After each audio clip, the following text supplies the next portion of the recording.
धन्यवाद अध्यक्ष महोदय। मैं पक्ष तथा विपक्ष के सदस्यों का बजट पर सामान्य चर्चा के दौरान सार्थक विचार रखने पर आभार व्यक्त करती हूं। पक्ष का भी और विपक्ष का भी आभार व्यक्त करती हूं। माननीय सदस्यों के साथ साथ आम जनता ने भी इस अभूतपूर्व बजट का खुले दिल से स्वागत किया है।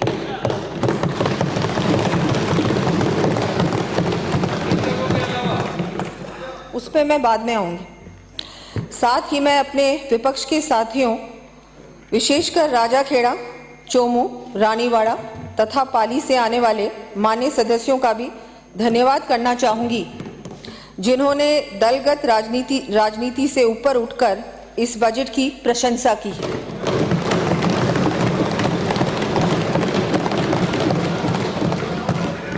मैं अपने उन विपक्ष के साथियों का भी आभार प्रकट करती हूं, जिन्होंने महत्वपूर्ण सुझाव दिए हैं तथा सकारात्मक आलोचना की है।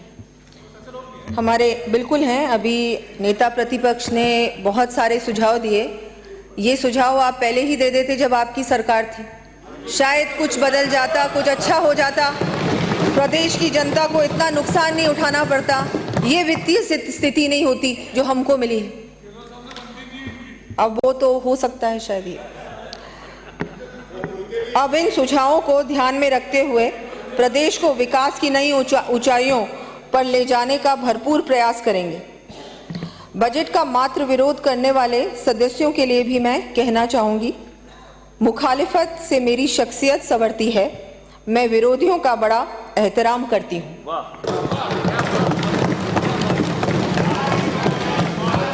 हमने प्रदेश के दीर्घकालीन लक्ष्यों, लॉन्ग टर्म गोल्स तथा विकसित राजस्थान एट 2047 को ध्यान में रखते हुए इस बजट को तैयार किया है।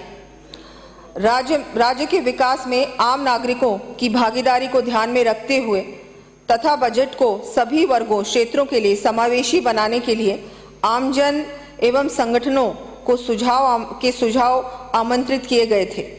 प्रदेशवासियों द्वारा बढ़ चढ़कर सहभागिता निभाते हुए लगभग 1,67,000 से अधिक सुझाव हमको प्राप्त हुए।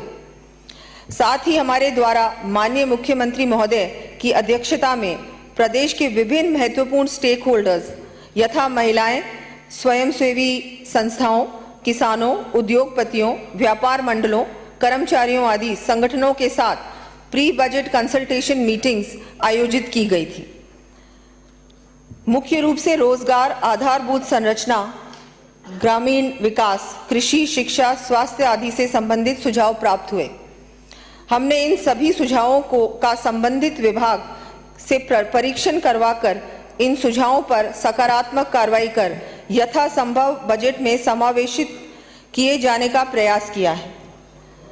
हमें पूरी आशा है सत्ता पक्ष के साथ साथ विपक्ष के साथियों का भी इसके क्रियान्वयन में हमें पूरा समर्थन प्राप्त होगा। बहुत आवश्यक है, आप बार बार कह रहे हैं इम्प्लीमेंटेशन, कैसे आप वित्तीय संसाधन उपलब्ध कराएंगे, हम करवाएंगे। डबल इंजन की सरकार है राजस्थान में, आप चिंता ना करें, हम पूरी तरह से प्रयास ही नहीं करेंगे, ये करके दिखाएंगे। जो घोषणाएं की है, वायदे किए हैं, उनको पूरा करेंगे। और जिसका भी शिलान्यास होगा कार्य का, जैसे हमारे माननीय प्रधानमंत्री जी शिलान्यास भी करते हैं और उद्घाटन भी करते हैं, ये सरकार वो करेगी, माननीय मुख्यमंत्री जी करेंगे। मैं वर्ष 2024-25 के लिए जो हमने 4,95,467 करोड़ रुपए का बजट पेश किया गया है, जिसका आकार वर्ष 2023-24 के बजट अनुमानों से 1,04,611 करोड़ रुपए अधिक है। चर्चा के दौरान राजाखेड़ा से आने वाले माननीय सदस्य, लक्ष्मणगढ़ से आने वाले माननीय सदस्य, कोटा उत्तर से आने वाले माननीय सदस्य एवं माननीय नेता प्रतिपक्ष द्वारा बजट घोषणाएं जैसा मैंने कहा किस प्रकार से धरातल पर आएंगी, इस पर चिंता व्यक्त की है। और वो चिंता तो बिल्कुल सही है। आपने देखा होगा आपके समय तो कोई काम ही नहीं हुआ, अब आप लोग सोच रहे हैं ये लोग कैसे करेंगे, हमने इनके लिए कुछ छोड़ा ही नहीं, पूरा सब कुछ खजाना खाली करके चले गए। लेकिन मैंने जैसे कहा, वित्तीय प्रबंधन पूर्ण रूप से होगा। हमारी सरकार ने कार्यभार संभालते ही हमारे मुख्यमंत्री भजनलाल जी के नेतृत्व में अपने संकल्पों को पूर्ण करते हुए जन कल्याणकारी योजनाओं पर काम करना शुरू किया है। माननीय सदन को बजट भाषण के अंतर्गत मेरे द्वारा इस संबंध में प्रगति से अवगत कराया जा चुका है। मैं यहाँ पुनः याद दिलाना चाहूँगी कि हमारे द्वारा ये त्वरित गति, जो कि 2 महीने से अधिक चुनावी आचार संहिता में, क्योंकि आचार संहिता थी और 2 महीने आचार संहिता में गए, उसके बावजूद भी ये गति हमने सुनिश्चित की है। हम इसी प्रकार आगे भी पूर्ण तत्परता से निरंतर कार्य करते रहेंगे। राजाखेड़ा, रानीवाड़ा, डूंगरपुर व लक्ष्मणगढ़ से आने वाले मान्य सदस्यों द्वारा राज्य की फिस्कल पोजीशन जैसे outstanding loan, fiscal deficit, capital outlay, government guarantee आदि के मुद्दों पर सदन का ध्यान आकर्षित किया गया। इस संबंध में मैं राज्य के फिस्कल पोजीशन के इन बिंदुओं पर वास्तविक स्थिति का विवरण भी सदन में प्रस्तुत करूंगी। साथ ही हमारे राजाखेड़ा से आने वाले माननीय सदस्य श्री रोहित बोरा जी ने यह भी बिंदु उठाया कि केंद्र के बजट का इंतजार क्यों नहीं किया। अध्यक्ष महोदय, वैसे तो ये माननीय सदस्य काफ़ी विद्वान हैं और मैं समझती हूँ कि संविधान के लेखानुदान के प्राविधान से वाकिफ होंगे, फिर भी मैं उन्हें ये याद दिला देती हूँ कि हमारी सरकार द्वारा 8 फरवरी 2024 को लेखानुदान विधानसभा में प्रस्तुत किया गया था। संविधान के प्रावधानों के अनुसरण में हमने वित्तीय वर्ष 2024-25 में 4 माह तक के खर्चे की अनुमति ली थी, जो 31 जुलाई 2024 को समाप्त हो रही थी। अर्थात 1 अगस्त 2024 से वर्ष की शेष अवधि के लिए खर्चे की अनुमति विकास कार्यों के लिए ली जानी आवश्यक थी।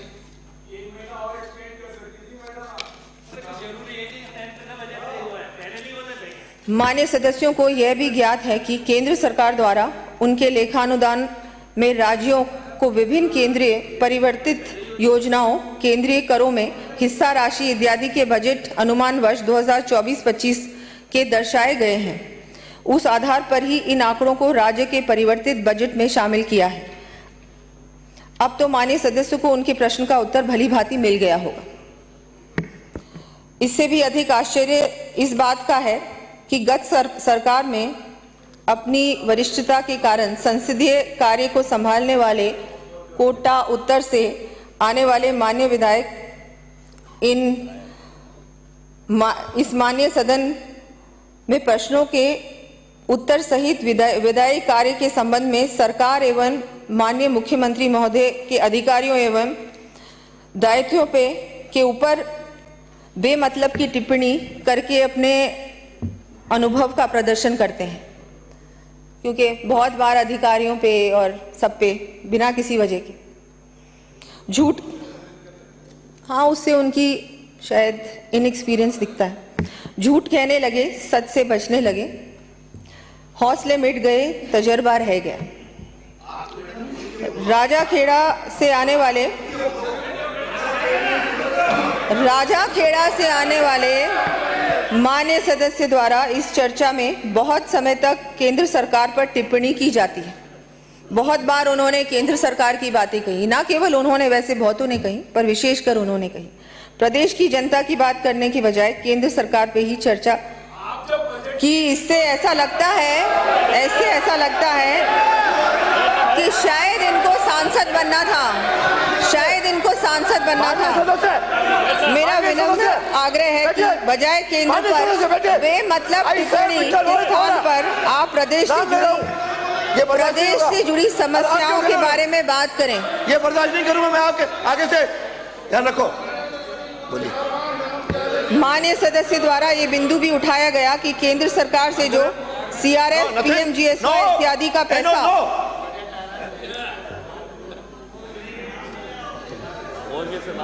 CRF, PMGSY इत्यादि का पैसा राज्य की संचित निधि के माध्यम से प्राप्त होता है को राज्य बजट में दर्शाया गया। उन्होंने टिप्पणी कर ये जानकारी चाही कि इस पैसे को परिवर्तित बजट में क्यों शामिल किया जा रहा है। अध्यक्ष महोदय, मैं माननीय सदस्य से ये पूछना चाहूंगी कि केंद्र में हमारी सरकार होने पर भी क्या आपकी गत सरकार सीएसएस संबंधी घोषणाएं नहीं करती थी? हमारी सरकार तो डबल इंजन की सरकार है जो प्रदेश की जनता को पूर्ण रूप से समर्पित है। माननीय सदस्य को यह जानकारी होनी चाहिए कि सदैव ही केंद्र सरकार से विभिन्न केंद्रीय परिवर्तित योजनाओं अथवा जो राशि संचित निधि के माध्यम से आती है वह राज्य के आय व्यय अनुमानों में सम्मिलित रहती है। हमारे रानीवाड़ा से आने वाले माननीय सदस्य द्वारा ये टिप्पणी की कि ये बजट चुनावी बजट है। अध्यक्ष महोदय, मैं आपके माध्यम से माननीय सदस्य को अवगत कराती हूं कि इनके बजट जरूर चुनावी होते होंगे। शुरू के वर्षों में तो जनता के कल्याण के लिए धरातल पर कोई योजना का कार्य किया ही नहीं, परंतु अंतिम वर्ष में चुनावों को देखते हुए लोक लुभावन योजनाओं की थोथी घोषणाएं कर वोटों पर राजनीति से प्रेरित होकर आमजन के को गुमराह करने का जरूर इन्होंने काम किया। हमने तो पहले बजट से ही दूरदर्शी सोच रखते हुए हर क्षेत्र के लिए प्लान बनाकर ये कार्य किया है, बजट बनाया है। एक लॉन्ग टर्म बजट है, ये सिर्फ एक साल का बजट नहीं है, सिर्फ ये भी नहीं है कि ये 5 साल का बजट है, ये विकसित राजस्थान का बजट है, 2047 के राजस्थान का बजट है, एक विजनरी बजट है। और इसके लिए हम सबको धन्यवाद देना चाहिए हमारे माननीय मुख्यमंत्री जी का, जिनके नेतृत्व में हम सब लोगों ने मिलकर ये इतना अच्छा बजट बनाया, जिसका पूरा लाभ प्रदेश की जनता को हमारे इसी कार्यकाल में मिलेगा। जैसे मैंने कहा कि हमारे इसी कार्यकाल में शिलान्यास भी होगा और उद्घाटन भी, सिर्फ घोषणाएं नहीं जो आपने की। अब मैं फिस्कल स्थिति के बारे में उल्लेख करना चाहूंगी। डेट एंड अदर लायबिलिटीज, ऋण एवं अन्य उत्तरदायित्व। गत कांग्रेस सरकार द्वारा की गई रैशनल एवं थोथी बजट घोषणाओं तथा अनप्रोडक्टिव व्यय के फलस्वरूप वर्ष 2023-24 में राज्य के ऋण एवं अन्य दायित्व हमारी गत सरकार के कार्यकाल वर्ष 2017-18 के दुगने से अधिक बढ़कर 5,70,646 करोड़ रुपए पर पहुंच गए हैं। माननीय सदस्यों को जानकर आश्चर्य होगा कि कांग्रेस सरकार ने प्रदेश के प्रथम 6 से अधिक दशकों में लिए गए ऋण से भी अधिक ऋण केवल 5 वर्ष में ही ले लिया। सोचिए तो सही। इसके परिणाम स्वरूप राज्य के ब्याज भुगतान में अत्यधिक वृद्धि हो गई और ये स्पष्ट है कि कांग्रेस सरकार द्वारा राज्य को डेब्ट के भंवर में फंसा दिया। क्या करें, बिल्कुल अच्छा नहीं। प्रदेश की जनता के लिए तो बिल्कुल अच्छा नहीं किया आपने। माननीय प्रधानमंत्री श्री नरेंद्र मोदी जी के मार्गदर्शन में भगवत गीता तथा रैदास जी के कर्म प्रधान निष्काम कर्म की अवधारणा को आत्मसात करने वाली हमारी सरकार फिस्कल रिस्पॉन्सिबिलिटी को भली भांति समझती है। माननीय मुख्यमंत्री श्री भजन लाल जी के नेतृत्व में हम फिस्कल कंसोलिडेशन पाथ पर अग्रसर हैं। जहां हमारी पिछली सरकार के कार्यकाल में वर्ष 2017-18 में डेट टू जीएसडीपी रेशियो 33.77% था, वहीं चारवाक को अपना आदर्श मानकर ऋणम कृत्वा धृतम पिबेत, ऋण लेकर घी पियो की सोच एवं 5 सितारा होटल के बंद कमरों में अपने अस्तित्व को बचाने के लिए संघर्ष करने वाली गत सरकार के कार्यकाल में वित्तीय कुप्रबंधन के फलस्वरूप वर्ष 2023-24 में राज्य का कुल डेट टू जीएसडीपी रेशियो 37.34% तक पहुंचा दिया। अब वो होटल रूम्स के होटल का खर्चा तो देना ही था ना। महीनों तक बंद, कोरोना से जूझ रही थी, कोविड से जूझ रही थी राजस्थान की जनता और आप होटलों में बंद थे। क्या करें, अब सरकार को तो बचाना जरूरी था ना आपके लिए।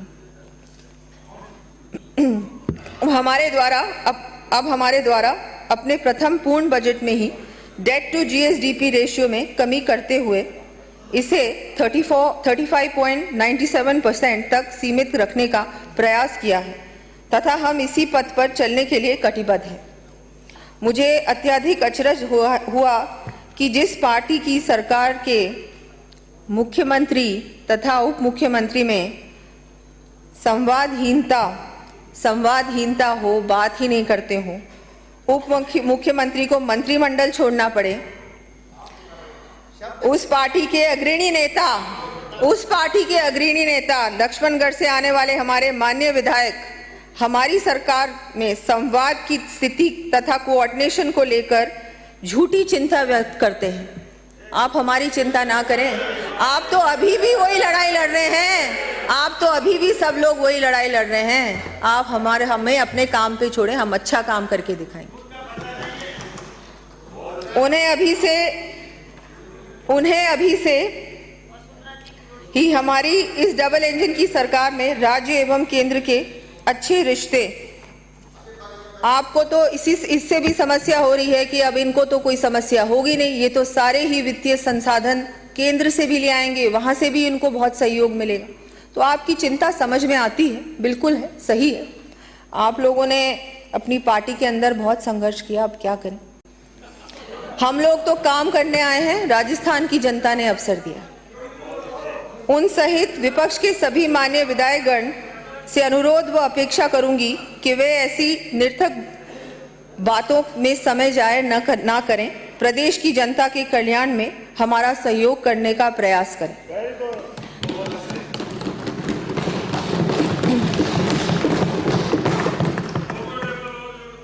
अभी तो उन्हें लोकतंत्र में कई सालों तक जनता विपक्ष की ही भूमिका देने वाली है। बहुत सालों तक आप लोग तो अब इसी की आदत डाल लीजिए, विपक्ष में बैठने की। माननीय अध्यक्ष महोदय, मैं आपके माध्यम से विपक्ष के साथियों को भी कर्म की राह पर चलने के लिए प्रेरित करने की दिशा में कहना चाहूंगी कि ज्ञान के प्रकाश में सत्य की राह पर धर्म की ध्वजा लिए कर्म का संकल्प लो। जीवन के संग्राम में इच्छाओं का दाह कर दृढ़ता का ढोल के लिए कर्म का संकल्प लो।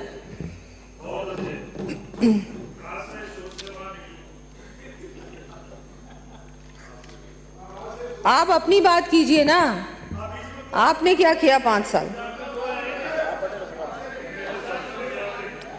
काश ये सारी बातें, चिंताएं जो आपने आपके सबके डिबेट में आप लोगों ने अपनी चिंताएं रखी, वही चिंताएं आप जब आपकी सरकार थी तब रखते तो वो सुझाव देते, है ना।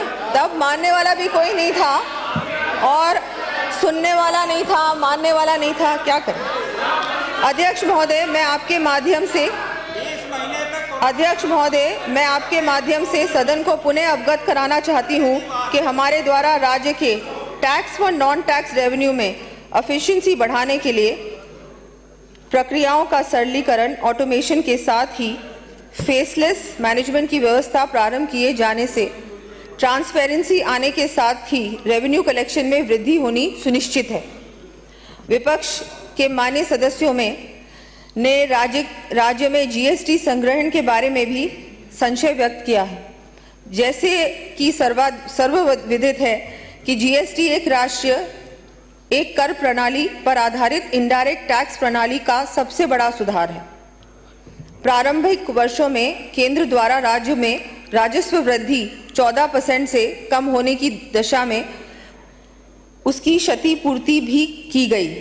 यहाँ यह उल्लेखनीय है कि इस वर्ष अप्रैल में संपूर्ण देश के साथ ही हमारे विशेष प्रयासों से राज्य में भी जीएसटी का सर्वाधिक कलेक्शन हुआ है। इसके साथ ही राज्य में हुए कुल उत्पादन से देश में प्राप्त जीएसटी की ग्रोथ भी सर्वाधिक रही है। साथ ही प्रूडेंट फिस्कल मैनेजमेंट द्वारा भी राजस्व बढ़ाते हुए हम प्रदेश की जनता से किए अपने सभी वायदे पूरे करेंगे। हमारे द्वारा अल्प समय में इस दिशा में महत्वपूर्ण कदम उठाए गए। यथा भारतीय रिजर्व बैंक की सलाह पर स्पेशल ड्राइंग फैसिलिटी एवं वेज एंड मीन्स एडवांस के अतिरिक्त कंसोलिडेटेड सिंकिंग फंड को भी हमारी सरकार द्वारा वर्ष 2024 में सब्सक्राइब किया गया। इसके फलस्वरूप राज्य को बाजार दर से 40% कम ब्याज दर पर वित्तीय संसाधन उपलब्ध हो पाएंगे। साथ ही ब्याज दर कम होने से राज्य सरकार पर ब्याज भुगतान का दायित्व भी कम रहेगा।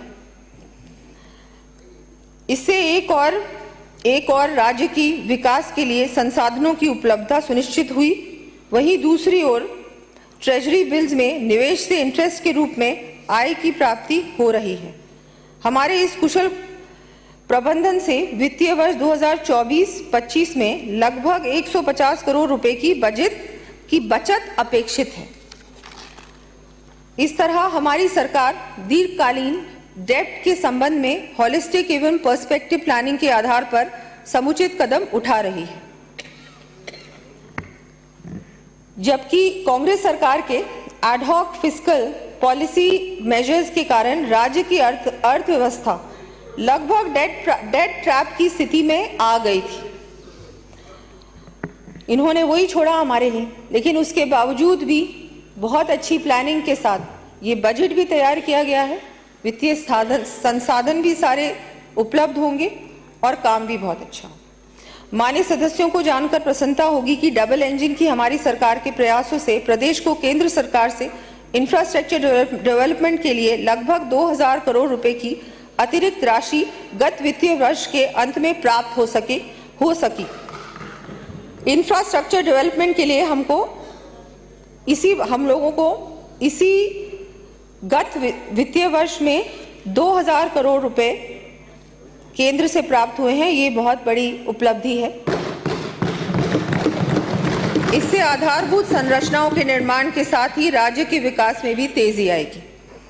राजकोषीय घाटा वर्ष 2017-18 में हम राजकोषीय घाटे को 3.04% के स्तर पर छोड़कर गए थे, लेकिन कांग्रेस सरकार ने अपने कार्यकाल में इसको अनियंत्रित रूप से बढ़ाने में कोई कमी नहीं छोड़ी, जिसके फलस्वरूप 2023-24 में राजकोषीय घाटा बढ़कर 4.26% तक पहुंच गया। हमने हमारे परिवर्तित अनुमानों में राजकोषीय घाटे को पुनः कम करते हुए 3.93% के स्तर पर लाने का प्रयास किया है। मैं माननीय सदन को अवगत कराना चाहती हूं कि हमारी सरकार ने इस वर्ष भी राजकोषीय घाटे को FRBM द्वारा निर्धारित सीमा में रखा है तथा भविष्य में भी हम इसे FRBM सीमा में ही रखने के लिए प्रतिबद्ध हैं। गवर्नमेंट गारंटीज राजाखेड़ा से आने वाले मान्य सदस्य ने गवर्नमेंट गारंटीज की स्थिति के संबंध में चिंता व्यक्त की है। अध्यक्ष महोदय, मैं आपके माध्यम से सदन को अवगत कराना चाहती हूं कि कांग्रेस सरकार ने वर्ष 2013-14 के अंत में कुल बकाया राजकीय आउटस्टैंडिंग गवर्नमेंट गारंटीज 85,911 करोड़ रुपए थी, जो हमारी गत सरकार के प्रयासों से वर्ष 2018-19 में घटकर 70,430 करोड़ रुपए रह गई थी। परंतु कांग्रेस सरकार द्वारा इनडिस्क्रिमिनेट तरीके से राजकीय गारंटीज जारी की गई एवं 31 दिसंबर 2023 को बकाया राजकीय गारंटीज 5 साल में ही 50% से भी अधिक बढ़कर 1,08,328 करोड़ रुपए के स्तर पर पहुंच गई।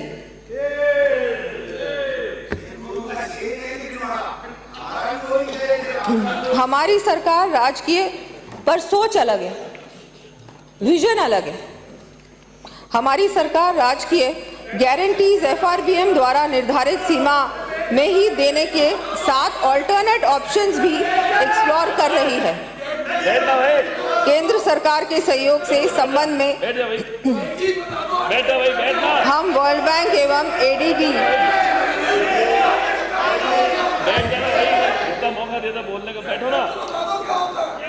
जैसे मल्टीलैटरल इंस्टीट्यूशंस के साथ इस दिशा में कार्य प्रारंभ कर रहे हैं। ग्रोथ स्टेट राज्य सकल घरेलू उत्पाद माननीय अध्यक्ष महोदय,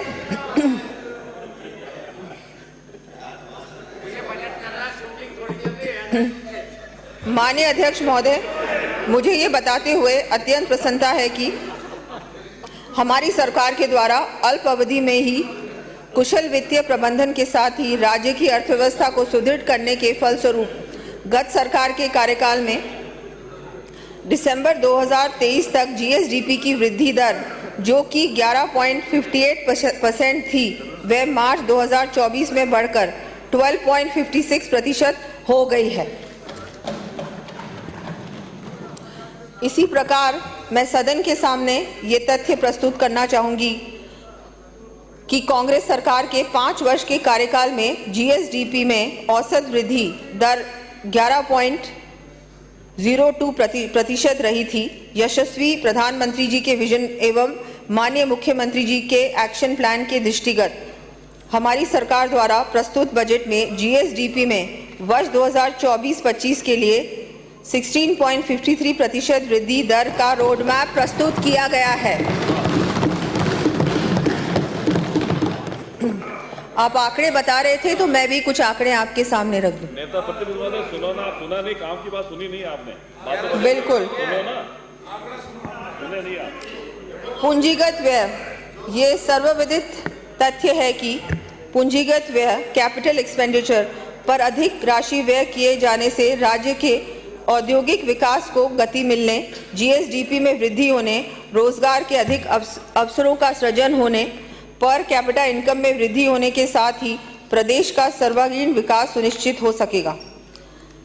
हमारी सरकार के गत कार्यकाल में औसत पूंजीगत व्यय नेट बोरोइंग का 61.52% था, लेकिन कांग्रेस सरकार के फाइनेंशियल मिसमैनेजमेंट एवं ऋण का उपयोग थोथी बजट घोषणाओं तथा अनप्रोडक्टिव राजस्व व्यय में किए जाने के परिणाम स्वरूप औसतन पूंजीगत व्यय नेट बोरोइंग का 41.61% तक गिर गया। मान्य सदस्यों को ये जानकर प्रसन्नता होगी कि अब हम इसे 63.13% तक लाकर गाड़ी को पटरी पर लेके आएंगे।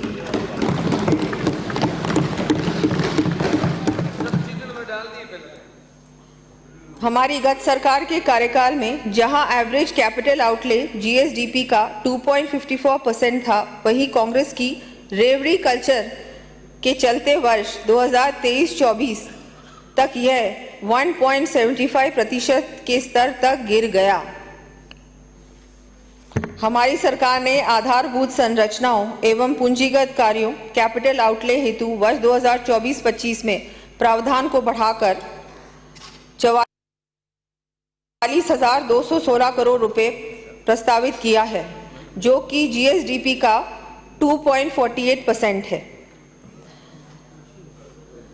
Sector wise analysis, sector wise खर्च का विश्लेषण। माननीय अध्यक्ष महोदय, हमने बजट में हर वर्ग का ध्यान रखते हुए समावेशी बजट प्रस्तुत किया है, जिससे हमारा प्रदेश विकसित राज्यों की श्रेणी में तो आएगा ही, पर वंचित वर्गों के चेहरों पर भी मुस्कान आएगी। माननीय सदस्यों ने चर्चा के दौरान विभिन्न सेक्टर्स पर अपनी अपनी राय दी है। माननीय अध्यक्ष महोदय, अब मैं राज्य की अर्थव्यवस्था से जुड़े हुए मुख्य सेक्टर्स पर अपनी बात कहना चाहूंगी। वर्ष 2018-19 में योजनाओं का कुल प्रावधान 1,07,865 करोड़ रुपए रखा था, जो वर्ष 2023-24 में 1,84,312 करोड़ हुआ। इस प्रकार 5 वर्षों में केवल 76,000 करोड़ रुपए की वृद्धि हुई, जबकि हमारी सरकार ने वर्ष 2024-25 में 2,09,634 करोड़ रुपए का प्रावधान किया है। इस प्रकार हमारी सरकार ने केवल 1 वर्ष में ही 25,000 करोड़ की वृद्धि प्रस्तावित की है।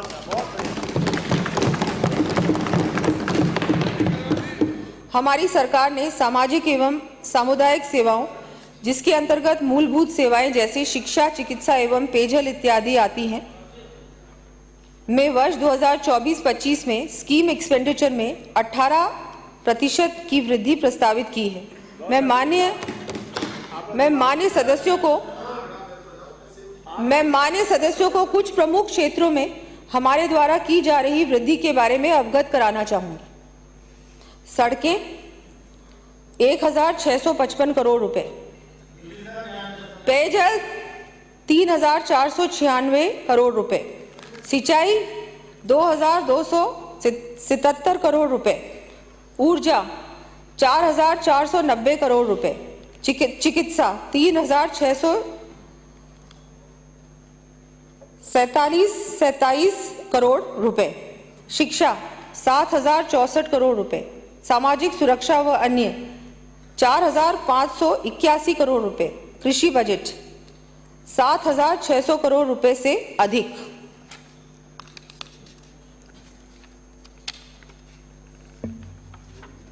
कृषि एवं पशुपालन। हमारी सरकार प्रदेश के अन्नदाताओं को समृद्ध बनाकर विकसित एवं खुशहाल राजस्थान का सपना साकार करेगी तथा हम उन्नत कृषि खुशहाल किसान के लिए प्रतिबद्ध हैं। हमारी सरकार कांग्रेस की तरह तथ्यहीन थोथी घोषणाओं की बजाय किसानों को सभी तरह से संबल देने का प्रयास कर रही है।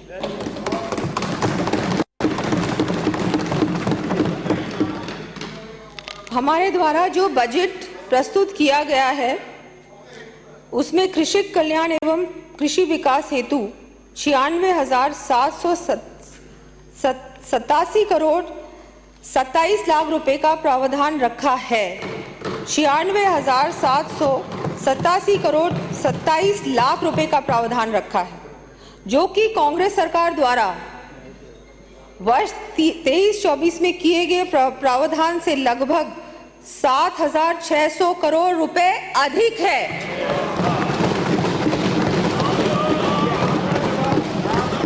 आप मुझे आंकड़े गिना रहे थे, मैं भी आपको कुछ स्पष्टीकरण देना चाहूंगी। आपके आंकड़े पता नहीं कहां से आप लेके आए थे।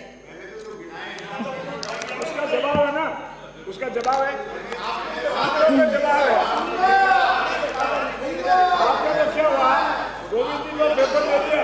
किसान साथियों को सिंचाई हेतु जल की पर्याप्त उपलब्धता रहे, इसके लिए हमने दीर्घकालीन योजना के तहत Rajasthan integrated water grid mission प्रारंभ कर 50,000 करोड़ रुपए से अधिक के कार्य किए जाने का लक्ष्य लिया है।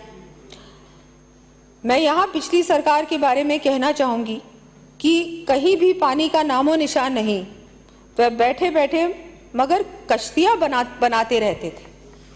जल जीवन जैसी केंद्र की महत्वाकांक्षी योजना जल जीवन मिशन, आप यहाँ राजस्थान में उसको इम्प्लीमेंट नहीं कर पाए पूरी तरह से, और उसके बारे में और मैं कुछ नहीं कहना चाहूंगी, बहुत कुछ कहने को है। और आप बात करते हैं कि राजस्थान में पानी के बारे में सोचना चाहिए। हमारी सरकार ने कुछ ही महीनों में पानी में इतने बड़े काम किए, लेकिन आपको तो एक्सेप्ट करना नहीं है ना। हाँ, लक्ष्मणगढ़ से आने वाले माननीय सदस्य जो कि परंपरा के विपरीत जाकर मेरे द्वारा पढ़े जा रहे बजट भाषण के दौरान कृषि बजट पर बोलने से पहले ही किसानों को के मुद्दों पर टिप्पणी कर रहे थे। मैंने तो कृषि बजट शुरू ही नहीं किया था, पूरा कृषि बजट था, कई पेजेस का बजट था। किसानों के लिए हम सब संवेदनशील हैं। उन्हें मैं पुनः याद दिलाना चाहूंगी कि वादे के अनुसार माननीय मुख्यमंत्री जी द्वारा दिनांक 30 जून 2024 को टोंक से किसान सम्मान निधि की प्रथम किश्त के रूप में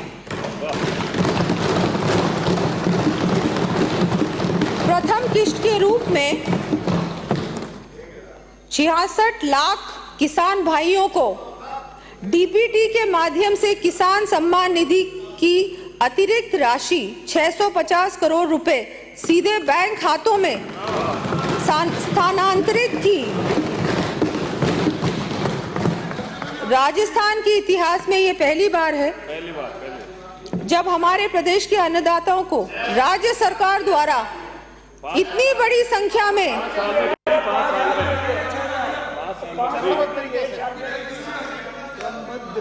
राजस्थान में के इतिहास में ये पहली बार है जब हमारे प्रदेश के अन्नदाताओं को राज्य सरकार द्वारा इतनी बड़ी संख्या में राशि सीधे उनके बैंक खातों में स्थानांतरित की गई।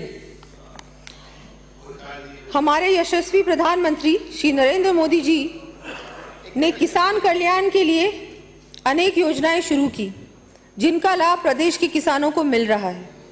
प्रदेश में प्रधानमंत्री फसल बीमा योजना के तहत लगभग 1400 करोड़ रुपए के बीमा क्लेम्स का निस्तारण किया गया तथा 9000 पीएम किसान समृद्धि केंद्र स्थापित किए गए।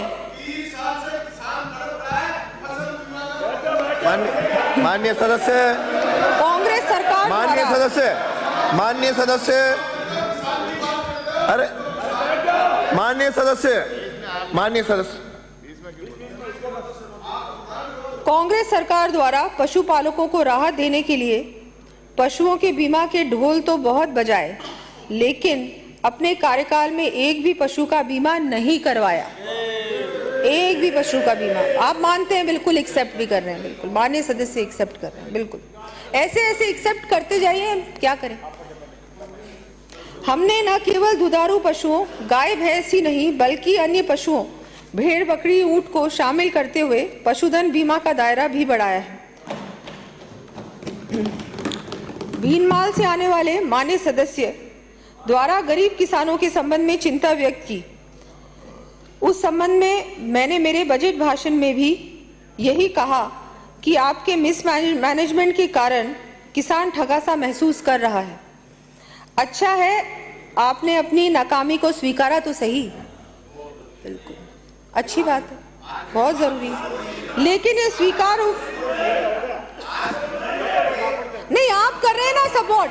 अरे आप मेरी हर बात पे सहमति, अरे आप भी माननीय सदस्य, अरे माननीय सदस्य आपके लोग कर रहे हैं। माननीय सदस्य, माननीय सदस्य, सबसे ज्यादा तो आप मेरी हर बात पे सहमति प्रदान कर रहे हैं, हर बात को अग्री कर रहे हैं। माननीय सदस्य, अच्छा है आपने अपनी नाकामी को स्वीकारा तो, माननीय सदस्य, लेकिन ये अरे माननीय सदस्य बैठिए, माननीय सदस्य, अरे माननीय सदस्य, नो बैठिए, माननीय सदस्य, लेकिन ये स्वीकार, माननीय सदस्य सीमा क्रॉस कर रहे हो, लेकिन ये सीमा क्रॉस कर रहे हो, बहुत ही विलंब से आई, लेकिन चलो आई तो सही, स्वीकारा तो सही। सीमाओं का उल्लंघन मत करो। माननीय सदस्य भीम से आने वाले क्या कर रहे हो, इस सीमाओं का उल्लंघन करोगे नाम लूंगा। टोडा भीम से आने वाले माननीय सदस्य ने कहा कि किसानों को जो फसली ऋण मुफ्त ब्याज कर दिया जाता था, हमने तो उसमें भी कटौती कर दी। माननीय सदस्य का ये सरासर झूठ तथ्य है, ये बिल्कुल सही नहीं है। आपने ये जो बात रखी है ये तथ्यों के विपरीत है, ऐसा बिल्कुल नहीं हुआ है। हमने पिछले वर्ष से अल्पकालीन फसली ऋण की राशि में 1000 करोड़ रुपए की वृद्धि करते हुए अनुदान का भी प्रावधान किया है।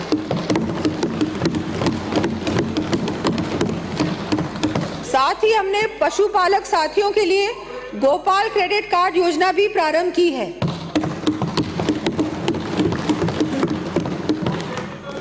इसी प्रकार पूर्ववर्ती सरकार ने पानी के नाम पर सिर्फ राजनीति करते हुए ईआरसीपी सहित प्रदेश की प्रमुख पेयजल परियोजनाओं को अटकाने का काम किया, लेकिन हमारी सरकार ने अल्प समय में ही हमारे यशस्वी प्रधानमंत्री श्री नरेंद्र मोदी जी के मार्गदर्शन तथा मुख्यमंत्री श्री भजनलाल जी के नेतृत्व में ईआरसीपी के लिए केंद्र सरकार एवं मध्य प्रदेश के साथ एमओयू कर प्रथम चरण हेतु कार्य आदेश भी जारी कर दिए हैं।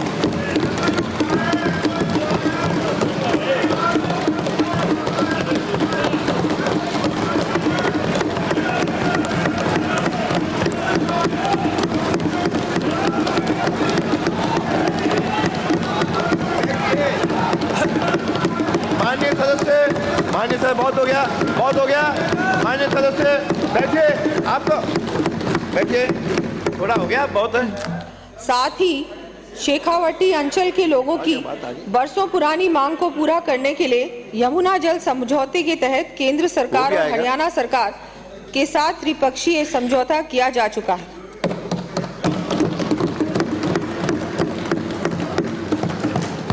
ऊर्जा क्षेत्र में नवाचार एवं सुधार। पूर्ववर्ती कांग्रेस सरकार द्वारा केवल बिजली की खरीद पर ही ध्यान दिया गया। राज्य में स्वयं के प्लांट्स की उत्पादन क्षमता बढ़ाने तथा उपलब्ध क्षमता का पूर्ण उपयोग करने पर कोई ध्यान नहीं दिया गया। माननीय नेता प्रतिपक्ष यह तो अब भी मानेंगे कि आपकी सरकार के 5 साल के कार्यकाल में एक भी पावर जनरेशन प्लांट की स्थापना नहीं हुई और आप सोलर ऊर्जा की बात करते हैं। और ये भी सबको विदित है, ये भी सबको विदित है कि माननीय मुख्यमंत्री जी के विशेष प्रयासों से अब राज्य 33,000 मेगावाट उत्पादन क्षमता स्थापित करने की दिशा में अग्रसर है।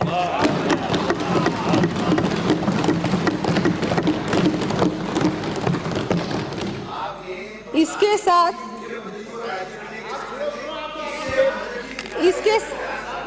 साथ ही गत सरकार के समय पूर्व से संचालित प्लांट्स का पीएलएफ भी मात्र 55.10% रहा। हमारी सरकार ने कार्यभार संभालते ही राज्य के प्लांट्स की क्षमता के उपयोग पर पूर्ण ध्यान दिया, जिसके परिणाम स्वरूप पीएलएफ 70.32% हो गया है।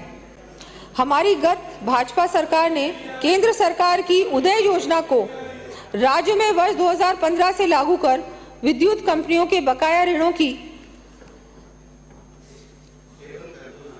75% राशि 62,422 करोड़ रुपए अधिग्रहित टेकओवर पर विद्युत कंपनियों का ऑपरेशनल एंड फाइनेंशियल टर्नअराउंड किया गया था। इसके परिणाम स्वरूप वर्ष 2018-19 में डिस्कॉम्स राशि 2,607 करोड़ रुपए के प्रॉफिट में थी।